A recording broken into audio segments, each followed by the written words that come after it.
What is up, guys, and welcome to my very first track guide for Monoposto 23. This is a brand new series. There's a playlist coming up. We're going to visit all 24 tracks in the new game, and having attempted to master them myself, I'm going to give you my top tips for improving and getting the best possible Hotlap you can here. The main reason of doing this is because the game is now so different with the new cars, the circuits, the curbing, the handling.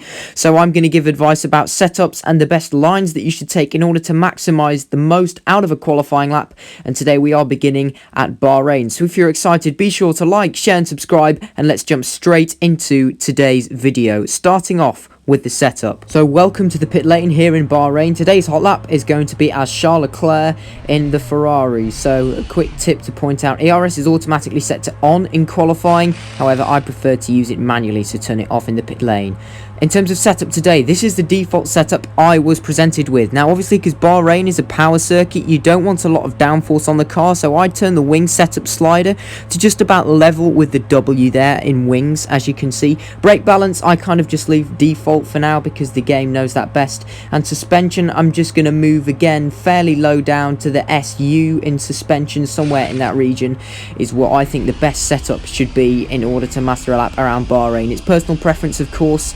I am obviously running 150 for downforce from the main options menu. Go and check out my previous video, which was the full Monoposto update review video at the time of recording. That tells you all the settings that I'm going to be running if you want to see any of my settings. Okay, so here we are about to approach the final corner to begin the hot lap. So heading into the final corner, to begin the hot lap initially, I would recommend you take the widest entry and then come to the right hand side to get the exit, obviously on the power nice and early as soon as you can. You can use the curb on the left hand side there if you want to. It doesn't really make any difference either way. Obviously up into ERS and DRS will be activated.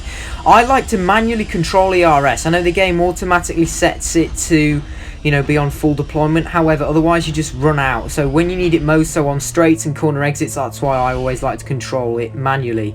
Anyway, when you get to turn 1, brake at the 100-meter board, and unusually, this is the trajectory I would advise you take through turn 1 for a couple of reasons. I would recommend that you kill the speed off by braking at the 100-meter board, and then you can shave the speed off and take this line because it means you can take turn 2 and 3 flat. As you can see, you can afford to brake later at turn 1 at this blue overhead board, and you can still make turn 1 okay. However, it means you then have to lift through turn 2 and 3 and you just spin the car because you're carrying too much speed. So that's why you can ride over the inside curb at the first corner. You can use some of the runoff there, and that also means that you can go flat through this corner, which is turn 2, and you can get on the power. So this is the best way I would recommend you do it. As you can see, on the brakes at the 100-meter board across the curb there, and you do have to steer quite aggressively. However, just as long as you do that smoothly and not too suddenly, then you're not going to spin the car. As you say, exit of turn 3, you can use the curb on the left hand side if you want to. Again, it doesn't matter, but don't use the gravel or the grass. And it's up into ERS on the power all the way down towards turn number 4, where, to be honest, turn 4 is a tricky one. You can brake just as that curb on the left hand side starts, and you want to turn in slightly early. Don't let yourself drift too wide. You can use that bit of blue runoff just before the gravel. As I say, this is how I'd recommend you do it. Brake just as that curb starts on the left hand side, and you want to kind of turn in at the same time. If you guys saw that, if you need to go and rewind it, you can. This corner through turn 5, 6, this is an interesting one because you do need to turn in at about this point here, and you want to kind of tilt the car into the right hand side. I would recommend you try and avoid that curb there. You can ride it, but don't use the blue runoff over the other side of it because that will offset the car, and you need to make sure that you kind of keep the car tilted towards the left hand side so you don't run too wide on the exit and end up going on the grass and spinning. This corner, again, similar to turn 1, I would actually ride over the curb, use the blue runoff, take the most inside line possible, because with turn 1, it's very similar. If you carry too much speed through turn 8, you can take a faster trajectory than this. However, as I say, you obviously then take the risk of carrying too much speed and therefore the car just bottoming out. So again, I would recommend you ride over the inside curb, have all 4 wheels over the white line. There's no invalidating on Monoposto. So as you can see, this is the outtake. This is what can sometimes happen. You can obviously go considerably faster through the corner, but then you just run the risk of doing that and completely losing the rear end. So to avoid that, that's why I would avoid using that. You can this dark green runoff on the right hand side, you can use that a bit to help on the exit as well. However, then you want to switch the car over to the left hand side, and you can use the curb there on the exit. As you can see here, this is the best way I would say use this corner. You can take that curb, use the curb on the exit, and there you have it. The next left-hander that's coming up, the long left-hander, the very evil turn 9 and 10. However, you want to kind of go to the inside for this corner and then sort of drift your car out to the right hand side, and you want to brake perfectly on the point of where this red and white curb starts on the right hand side. That's a perfect braking reference.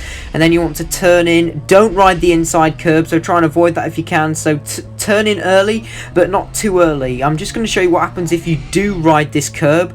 You must not do this under any circumstance, because I'm going at about 30 km/h. You're going to see me still get spat out by the curb in a minute. So to avoid the car bottoming out, don't do that. Obviously, if you do that, you know, you're going sort of 100 km/h, you're just going to spin into the wall, way worse than what I did. So you can stay on the throttle long until you get to that curb on the right hand side, and then obviously you turn in and boom, straight back on the power and up into ERS deployment. So again, these blue run off either side. You can use it if you want to maximize the track. Now this turn 11 is a very interesting corner. This is not necessarily the fastest line through here. However, if you do take it faster, you risk bottoming out in future corners. What I do is I do one dab on the brakes at the 100-meter board, and then let the car roll for a split second, and then get on the power just before you get to the apex. This is unusual how you can actually almost accelerate before you get to the apex to get on the power early, and then make sure you kind of stay to the right hand side to maximize the track, and then come into the left. If you do need to use either of the blue runoff, you can. This corner, turn 12, 13, this is just completely flat. This is obvious. And this corner here, the only braking reference I can give you is when the blue asphalt on the inside starts. That's the best time to brake. You obviously want to turn in to the inside line, come wide again to use the exit curb.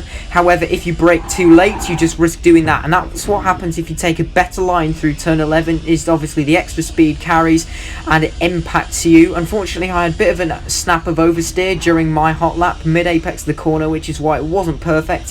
However, the ideal trajectory for that is to brake and turn at the same time where the blue asphalt starts on the right hand side, bring the car over to the inside of the apex, and then use the curb on the left hand side on the exit.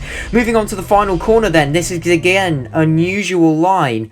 I would ride the outside curb. You brake slightly later, ride the outside curb. That would carry the extra momentum, because otherwise if you're taking a shallower line, you don't get to carry as much speed. However, whatever you do, don't cross over the curb into the gravel, onto the drain or anything. I would only have at the most your two left-hand side tyres using the outside curb like I am. Don't cross over that at any points. Obviously then on the exit you're up into ERS, DRS, but as I say, don't go that far over, as the car will just end up bottoming out. And there you go, that's a lap of Bahrain. I appreciate it's not the perfect lap. Through some of the corners you can take a better line. However, it is a very good lap, and that's the lap that's going to get you the best lap time without crashing. I appreciate some people may take more risks. I'm not as much of a daredevil, but if you want a nailed down, guaranteed solid lap, that's the best way to do it. So now, enjoy the rest of my hot lap. Thanks for watching, please subscribe, see you next time.